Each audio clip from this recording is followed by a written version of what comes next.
What's good, everyone? This is V.K.O here with another astrological interpretation. Today, we're going over the sun in the second house. First and foremost, we need to discuss what the sun, astrologically speaking, symbolizes, which is a person's identity, their unequivocal ego, so to speak, and the progression through which the theme of the polarity of the sign and the house the sun happens to be embodying at a given time solemnly. The sun shows us areas where the spirit is learning to be independent and mostly should learn to be the most independent, where he or she should fulfill his or her potential, differentiate themselves from others, and shine and soar. The position of the sun may tell us which profession would best suit the character of an individual.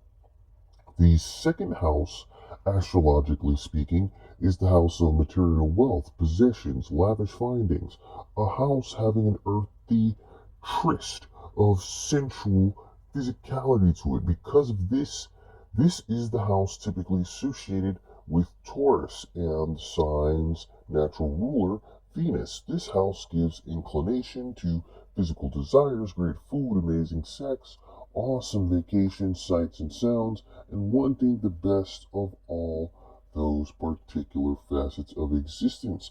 The second house typically relates to what one may own in life and what they will acquire, as well as one's innate income and financial prospects. The second house is also notably the house of movable possessions, the things one physically takes with them through life. The second house also depicts how an individual will feel about money and possessions and gives an idea as to what kind of objects with which an individual likes to surround themselves with.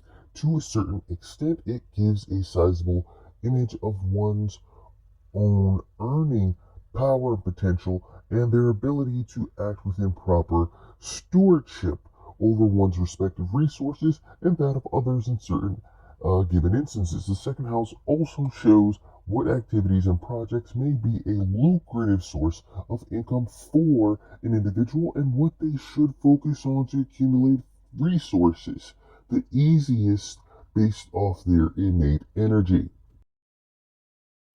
The sun in the second house, however, focuses on resourcefulness of the individual and their ability to turn a profit physically. These people have the energy to achieve personal goals associated with financial security and other material values. Their desire to achieve material success is just as strong as their desire for financial independence.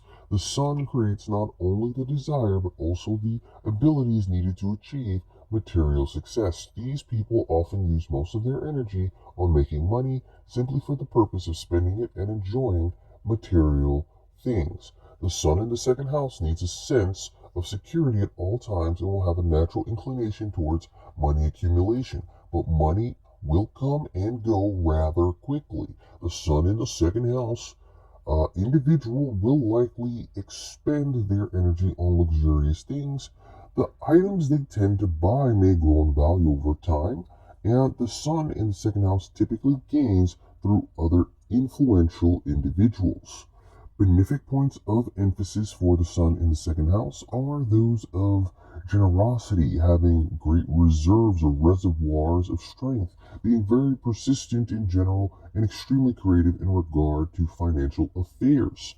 Some malefic points of emphasis for the sun in the second house include tendencies of gluttony and avarice, as well as being very ostentatious, as well as financial or physical items tending to be idolized and seen as status symbols.